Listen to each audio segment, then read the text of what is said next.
नमस्कार, मी अमरज्योती खेडकर।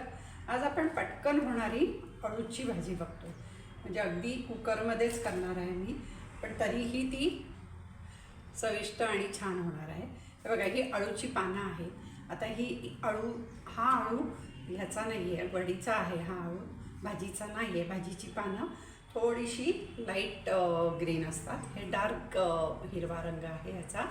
ही अळूची पानं आहे, पण ही आमच्या परसबागेमध्ये असल्यामुळे मी हीच पानं वापरते आणि ह्याचीच भाजी करते। बाहेरची पानं आणत नाही, कारण हे आपल्या दाचा अळू आहे आणि तो म्हणजे केमिकल्स विरहित आहे, म्हणून मी हीच पानं वापरते। तर आता ही पानं वडीचा अळू असल्यामुळे ह्याची पानं मोठी असतात आणि ह्याचा देठ पण जरा जाड असतो। तर आता प्रथम मी काय करते, हे असं करून ह्याची पानं अशी इथून काढून घेते, म्हणजे हे जे देठ आहे हे देठ दाताखाली येणार नाही। आणि मग ही पानं आपण बारीक कापून घेऊ। हे बघा, आता अशी मी सगळी पानं काढून घेते, त्यामुळे मधला देठ कापताना आपल्याला येणार नाही आणि भाजीत टाकला तर तो कचकच लागेल, म्हणजे खाताना असा हे होईल, म्हणून मी सगळी पानं काढून घेते। याच्यात पण कुठे जाड देठ असतील मध्ये तर ते काढून घ्यायचे नाही। बारीक बारीक देठ घेतले तर चालतात, ते काय कापल्यावर शिजून जातात। आता हे पूर्ण हे असं मी काढलं आहे, बघा हा देठ काढला आहे। आता ही जी पानं आहेत हे अळूचे देठं आहेत, हे देठाचे साल काढून घ्यायची, म्हणजे अशी हे बघा, हे मुद्दाम मी थोडीशी ठेवली आहे दाखवायला तुम्हाला। ही साल आहे, याला असं काढून घ्यायची सगळी, म्हणजे ती जर दाताखाली आली तर ती पण नीट शिजत नाही आणि मग दाताखाली आली की भाजीची चव बिघडते। म्हणून अशी सगळ्या ह्याची मी सालं काढून, हे बघा, हे सगळ्या ह्याची ही अशी वरची स्किन काढून मी त्याचे तुकडे करून ठेवलेले आहेत देठाचे। हे बारीक कापून घ्यायचे। ही ओबडधोबड कापली अळूची पानं तरी चालतात, अगदी खूप बारीक कापायची गरज नाही आहे, कारण ते आपण थोड्याशा तेलावर, 1 चमचा तेलावर फोडणीला घालणार आहोत। तसंच हे खोबरं मी भाजून घेतलं आहे, सुकं खोबरं आणि जिरं हे दोन्ही भाजून घेतलेलं आहे, मी असंच गॅसवर भाजलं आहे। नंतर ह्याचं मेन इन्ग्रेडियंट्स आहे ही चिंचगुळाची चटणी, म्हणजे ही भाजी आंबट आणि गोड छान लागली पाहिजे तरच ती चांगली लागते।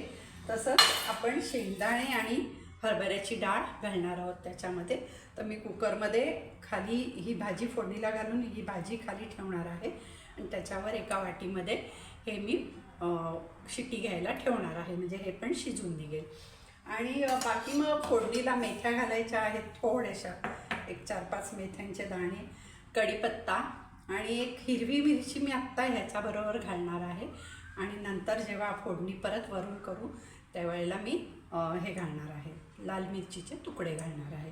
तर अशी ही भाजी आपण आता करूया। मी आता हे कापून पहिल्यांदा फोडणीला घालते। 1 चमचा तेल टाकून, साधं तेल टाकायचं आणि हिंग आणि हे टाकून फोडणीला घालायची, कारण ती भाजी नंतर आपण मिक्सरमधनं काढणार आहोत, म्हणजे गरगट जे म्हणतो आपण, तर ते छान अशी मिळून येते भाजी। त्यामुळे भाजी थोड्याशा तेलावर फोडणीला घालायची आणि नंतर मिक्सरमधनं फिरवून घ्यायची, म्हणजे ती भाजी अजिबात चोथा पाणी लागत नाही।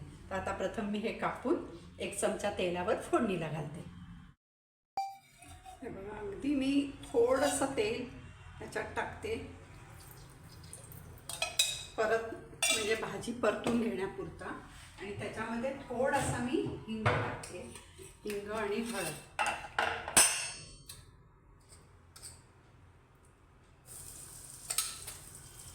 थोडीशी हळद टाकते, म्हणजे शिजताना भाजीला रंग चांगला येईल। आणि 1 मिरची घेतली आहे, त्याचे फक्त 2 तुकडे करून टाकणार आहे, कारण ती आपण नंतर मिक्सरमधनं काढणार आहोत। आणि ही अशी भाजी आणि त्याचे देठं फिरून घेतले। आता हे सगळं मी फोडणीला घालते।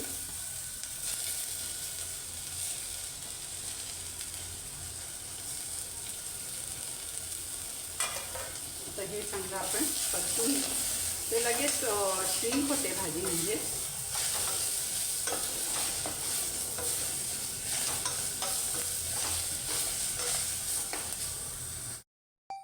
आता ह्याच्यामध्ये मी थोडंसं मीठ टाकते, नंतर आपण परत टाकणार आहोत, त्यामुळे अगदी थोडं मीठ टाकते। आणि थोडं मी पाणीसुद्धा घालणार आहे, म्हणजे ती भाजी चांगली मिळून येईल, शिजेल चांगली. थोडंसं पाणी घालते.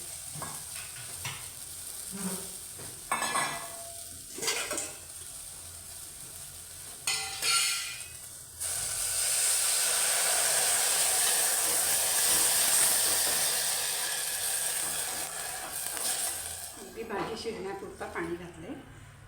आता ह्याला आपण हे मी एका पेल्यामध्ये डाळ आणि शेंगदाणे घेतलेले आहेत, ते आता इथे मध्ये आपण ठेवून द्यायचे ह्याच्यामध्ये, म्हणजे ह्याच्याबरोबर अळूबरोबर हे पण शिजेल. आणि मी 3 शिट्ट्या घेते. आता हे आपलं कुकर गाळ झालेला आहे आणि डाळ आणि शेंगदाणे पण छान शिजलेले आहेत. ते आता आपण काढून घेऊ. आणि हे जे अळू आपण फोडणीला घातला होता त्याच्यात तोसुद्धा शिजलेला आहे, पण तरी आपण तो थोडा मिक्सरला फिरवून घेणार आहोत, म्हणजे मग छान त्याचं गरगट म्हणतात ना तसं होईल. तर हा आता आपण मिक्सरला फिरवून घेऊ. आणि मिक्सरला फिरवताना मी काय करणार आहे 1 चमचा मी तांदळाचं पीठ त्याच्यामध्ये फिरवतानाच घालणार आहे, म्हणजे ते एकजीव होईल, म्हणजे एकसंग होईल आणि असं वेगळं वेगळं राहणार नाही. आणि खरं डाळीचं पीठ घातलं तरी चालतं, पण आता आपण डाळ घालणार आहोत म्हणून मग सारखी डाळ नको. डाळ हे घातली आहे मी, हे ऑप्शनल आहे. तुम्हाला जर कोणाला हरभऱ्याची डाळ चालत नसेल तरी नका घालू. पण ह्याच्यामध्ये आता तांदळाचं पीठ घालून 1 चमचा हा तांदळाचं पीठ घालून मी मिक्सरला फिरवून घेते. हे बघा, मी तेलाची फोडणी केलेली आहे आणि त्याच्यामध्ये मोहरी, हिंग, थोडेसे मेथ्याचे दाणे आणि लाल मिरच्यांचे तुकडे, कढीपत्ता आणि काजू घातलेत. आता हे उकडलेले शेंगदाणे आणि हरभऱ्याची डाळ जी उकडून घेतली होती ती टाकते. हे सगळं तेलामध्ये छान परतून घ्यायचं आहे आपल्याला. आणि ते थोडंसं नेहमी आपण भाजीला घेतो त्याच्यापेक्षा थोडं जास्त टाकलं आहे. तुम्हाला आवडत असेल तर ह्याच्यामध्ये तुम्ही हे पण घालू शकता, मुळा कापून.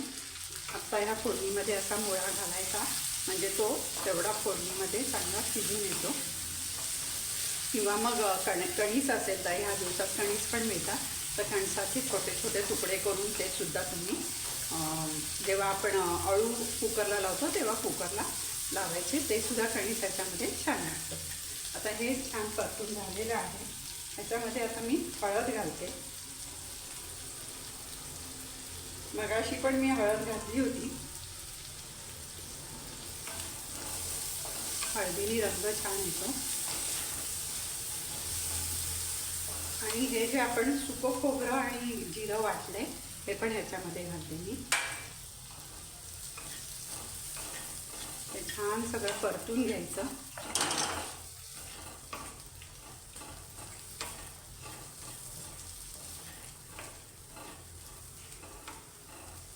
थोडंसं लाल मिरची पावडर टाकते रंगासाठी. ही तिखट नाही आहे, फक्त रंगासाठी टाकते. काश्मीरी लाल मिरची पावडर आहे.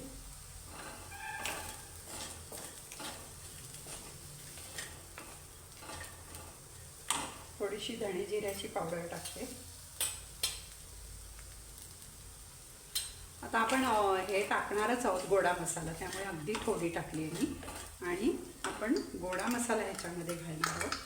गोडा मसाल्यामुळे चव छान येते, कारण त्याच्यामध्ये सगळे गरम मसाले पण असतात. हे बघा, 2 चमचे टाकते म्हणजे छान चव येईल. आता हे छान परतून घ्यायचं आणि ह्याच्यामध्ये मी थोडं पाणी घालते.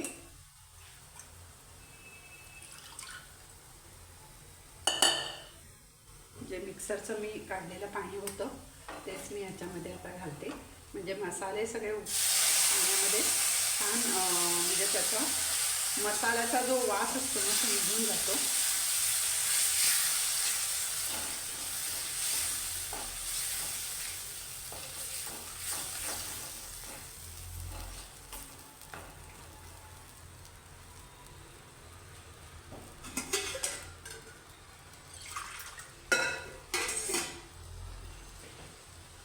थोडं अजून पाणी घालते ह्याच्यामध्ये.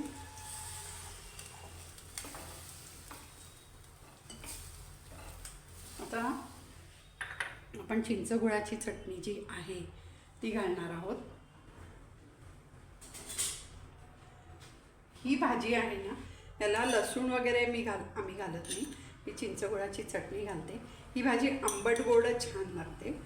नुसती आंबट असली तरी चांगली नाही लागणार आणि नुसती गोड असली तरी चांगली नाही लागणार. आंबट गोडच पाहिजे, तर ती भाजीला खूप छान चव येते.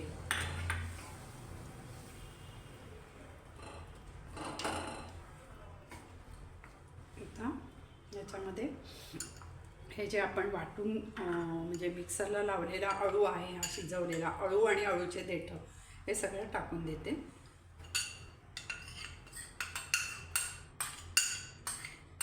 तुम्ही करून बघा. ही भाजी करायला खूप सोपी आहे, कारण आपण मिक्सरला सगळं आपलं कुकरला सगळं लावतो आणि चवीला फारच छान लागते ही भाजी.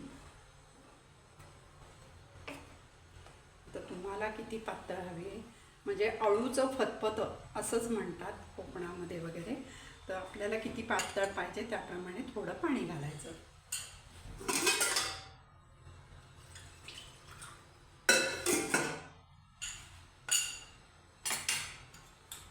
तर ह्याच्यामध्ये मी थोडंसं पाणी घालणार आहे, कारण आपण जे काही डाळ घातली आहे शिजवून, नंतर तांदळाचं पीठ घातलं आहे, ते थोड्या वेळाने शिजून झाली ना भाजी की नंतर थोडी ती घट्ट होत जाते. त्यामुळे थोडंसं पाणी मी घालते. थोडीशी पातळ ठेवते, म्हणजे मग ती थोडं मुरली की जरा घट्ट होते. आता ह्याच्यामध्ये मी अळू शिजवताना थोडं मीठ टाकलेलं होतं, तर आता थोडंसं मीठ मी अजून घालते, कारण तेव्हा फक्त अर्धा चमचाच घातलं होतं, म्हणून आता पण मी थोडा अर्धा चमचा मीठ घालते. तर ह्या भाजीला छान कड येऊन देऊ. बघा, भरपूर शेंगदाणे, खोबरं आणि काजू घालून अशी केलेली आपली अळूची भाजी तयार आहे आणि खूप खमंग आणि छान झालेली आहे. तुम्ही पण अशी करून बघा. पटकन होते आणि सोपी पद्धत आहे आणि चविष्ट लागते एकदम. आता ही थोडी मी घट्ट ठेवली आहे पोळीबरोबर खायला, पण तुम्हाला अजून पातळ करायची असेल तर थोडं पाणी घालू शकता. तुम्हाला आवडली असेल तर आपल्या चॅनलला लाईक करा, शेअर करा आणि कमेंटमध्ये मला सांगा. धन्यवाद. बाय.